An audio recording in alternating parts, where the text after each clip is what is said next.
ఇప్పుడు మీరు సెర్చ్ చేసిన దాంట్లో ఈ కింద వాటిలో ఏదైనా గానీ రెమెడీనే. కాకపోతే మీకు ఓన్లీ సింప్టమాటిక్ రిలీఫ్ మాత్రమే ఇస్తుంది. సో, టూత్ పెయిన్ ఉంటే గనక అది ఖచ్చితంగా ఏదో ఒక సోర్స్ ఆఫ్ ఇన్ఫెక్షన్ అనేది ఉండుండాలి. అంటే ఐదర్ పన్ను పుచ్చిపోయినా అయ్యుండాలి, లేదంటే గమ్ ఇన్ఫెక్షన్ వల్ల అయినా పెయిన్ వస్తుంది. సో, బేసికల్‌గా మీకు పన్ను నొప్పి తగ్గాలంటే ద సోర్స్ ఆఫ్ ఇన్ఫెక్షన్‌ని మనం తీసేస్తేనే మీకు పెయిన్ అనేది తగ్గుతుంది. ఫర్ ఎగ్జాంపుల్ మీకు ఎక్కడైనా దెబ్బ తగిలినప్పుడు దాన్ని డ్రెస్సింగ్ చేస్తేనే ఆ ఏరియా ఎలా అయితే హీల్ అవుతుందో, అలానే పన్ను యొక్క ఇన్ఫెక్షన్‌ని మనం క్లీన్ చేసి ఆ ఇన్ఫెక్షన్ తీసేస్తేనే మీకు పన్ను నొప్పి తగ్గటం, లేదంటే ఆ పన్ను క్యూర్ అయ్యే ఛాన్సెస్. రూట్ కెనాల్ ట్రీట్మెంట్ జనరల్‌గా ఎందుకు చేస్తుంటాం అంటే పన్నుకి ఇన్ఫెక్షన్ వచ్చినప్పుడు పుచ్చు ద్వారా ఆ వేర్లలోకి ఇన్ఫెక్షన్ వెళ్తుంది.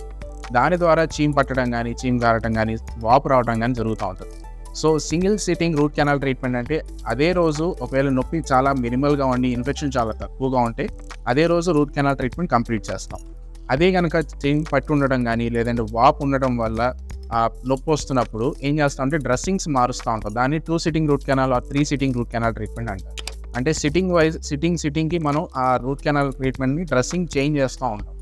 మెడిసిన్ చేంజ్ చేస్తూ ఉంటాం. దానివల్ల ఏంటంటే ఇన్ఫెక్షన్ తగ్గి టూత్ క్యూర్ అవుతుంది. దాని తర్వాత మనం రూట్ కెనాల్ ట్రీట్మెంట్‌ని కంప్లీట్ చేయగలం.